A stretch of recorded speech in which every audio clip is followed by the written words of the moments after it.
Hi Aquarius, welcome to Higher Source Tarot for your weekly tarot reading. This is for the week of January 17th through January 24th for all Aquarius, Sun, Moon, Rising, and Venus. And happy birthday to all of you who are going to be having a birthday later this week as we head into your season. And if you are new to the channel, I post new readings every Friday and then again on either Monday or Tuesday. So if a reading doesn't resonate, you can always check back in a couple of days and watch a new reading. You could check a different part of your chart. You could even watch an older reading if the title speaks to you in some way. Sacred divination is timeless. So if you haven't subscribed yet, I'd love to invite you to join us and become a subscriber. That'll help you know if there's any announcements on the channel and when new readings are posted too. So let's begin and get the advice here for Aquarius, please. What does Aquarius need to know? What messages do you have for Aquarius? Sun, Moon, Rising, and Venus. All right. Okay, so we will begin here with the tarot, and then we will do an Angel Answers Oracle card reading too. All right, you start off here with the Three of Pentacles. You've got the High Priestess, the Queen of Wands, and the Death card. And then you have the Nine of Swords, the Four of Pentacles, the Six of Cups, and the Ace of Wands. Well, you know, I kind of chuckled because the High Priestess is the Virgin of the deck, and the Queen of Wands is like known for being kind of promiscuous and sexually charged. So it just kind of made me laugh to see those two right next to each other. Well, I do feel like there's something that you are letting go of, and I feel like it gives you some anxiety, and it may be related to money. So it may be even doing something like you're making some decisions to edit out some things in your life that maybe you've got a Netflix subscription and you never watch it, or you've got like a bunch of extra stuff on your, your cable bill, and you're like, why do I even have this? But I do feel like it's kind of one of those things that's a hassle on some level. It feels like it's just kind of a minor annoyance and hassle, and something you don't really want to deal with, but when you do, it brings in sort of a freeness of not having all this stuff. So I feel like you got over here something with the Death card, the Nine of Swords, and the Four of Pentacles here. So you have your Earth, Taurus, Virgo, Capricorn. You've got Scorpio. You've got Fire, Aries, Leo, Sag, and you do have Water, Cancer, Pisces, Scorpio. And did I say, yeah, I think I did say Earth here, right? So you begin here and things are in flow, and I feel like anything you have to edit out, it's like almost undeniable that you need to do this, because you've got here working together and building things up for yourself. And it's like anything that's like fluff in your life, I feel like you're going to get sort of this urgency to just clear it all out. And whether it's you start looking at your closet and it's on that more mundane level and you say, I got to get rid of all this stuff. This is crazy. I haven't worn it. It's taking up too much space. Or it's on, like I said, more about bills and things like that. But I do feel like when you start to put these together, you know, you're building things forward, but you're manifesting your desires. And you've got a great intuitive sense as you begin your season here for knowing what things will be important and what things you don't need. So I do feel like as we get into the High Priestess here, you're being guided. So it's not like you're going to make a bad decision in terms of if you get rid of something, having regret and saying, oh God, I shouldn't have done that. I do feel like with the High Priestess, it's also about being true to yourself. This card represents an old sort of a legend. There's a book about it. It's called The Pope of Joan. Okay, so she was made after the Pope of Joan.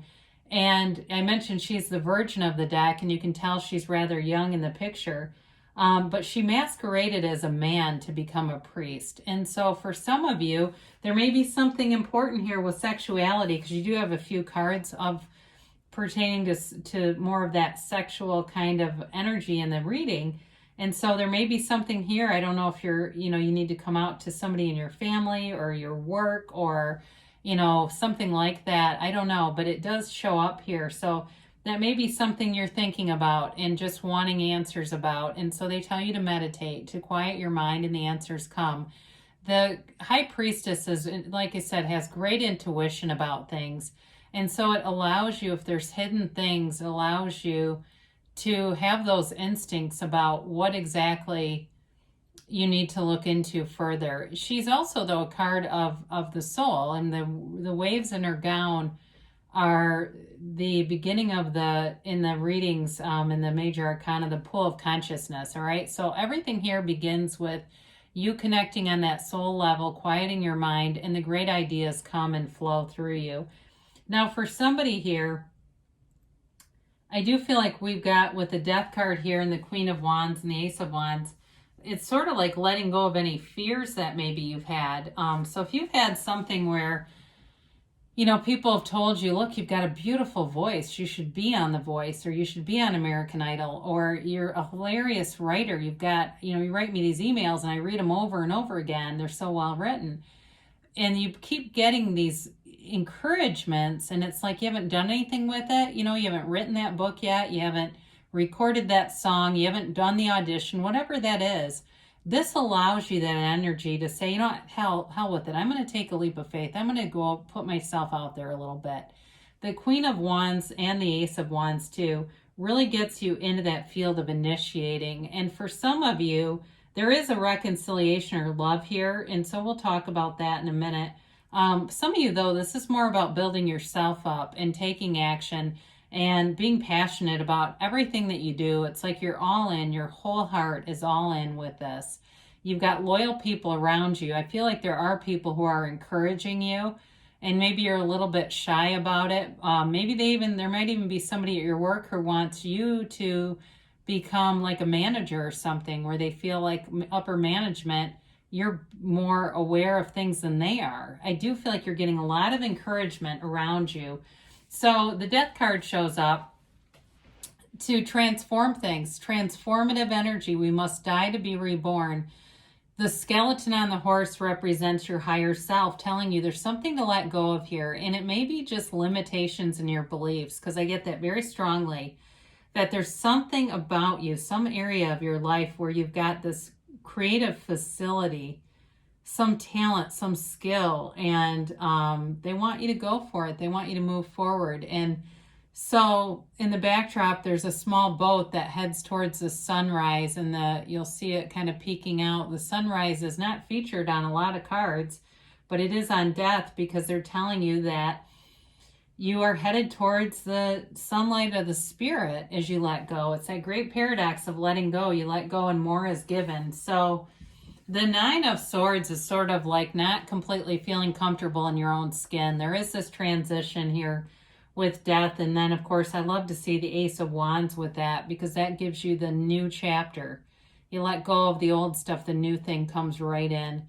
The Nines are about conclusion of a cycle. So if you've got restlessness, or you've just, like I said, had this urgency, like, God, I know I need to do that, I don't know why I'm not getting started, that kind of thing. I mentioned before, I wrote a book and I had it sitting there waiting, and it's like it was ready to be on Amazon, and I dragged my feet, and it was kind of like this kind of energy, like, okay, put the damn thing up there. It's not that hard. And so, you know, finally I did it, but it is kind of like this, you got this hanging over you. So they're like, just rip off the Band-Aid, Aquarius, and go for it. And if it's a relationship too, if you're saying it's not a talent, but it's something else, and it's over here, and we'll get to it. So the Miser of the Tarot shows up. And like I said, for some of you, it may be about letting go of a financial thing, financial commitments that just aren't in your best interest. But for some reason, maybe the ego or the mind says, oh no, are you sure you want to cancel that? It's a bitch to get it back installed. Or are you sure you want to, but if you allow yourself to open up, allow yourself to your mind to open up, you'll know what to do. And with this, if we stay hunched over in this position, it's very hard to connect on that soul level. So there's nothing that can hurt you. I mean, it really is, you are pulling things towards you. And so with this energy, if you stay like this, you'll pull in other closed off situations. So it'll almost be like you keep running into brick walls. You keep going, I don't get this. I thought I was on the right track. How did this happen again? Well, it's this kind of energy and being more focused on what you don't want in a protective stance than just being open and saying, you know, I'm going to take a leap of faith. The Fool would have been nice to see here too, but it's okay without it. So the Six of Cups represents happiness. So I do feel like whatever you let go of, happiness comes in and it feels like relief. And it feels like, too, you may have some extra money to do things with if it's a financially related issue for you. But in terms of, you know, love here, this is a card of a reunion, of reconciliation of past loves. So it may be somebody from the past, or it may be somebody you've been involved with who has never gotten you out of their head or their heart, Aquarius. It's like they've always kind of pined for you as like the one who got away. And there's a longing here. There's a sense of wanting to reunite. There's, for some of you, it may even be a chance encounter, but there is an apology coming too, if that's in order. Now, for others of you, it's more about manifesting, wanting the relationship, wanting a happy relationship, and wanting one that's light and not as, you know, there's not as much focus on responsibilities as having fun. It's like, let's be in a relationship where it's not just using each other to get through life. Let's actually enjoy each other's company.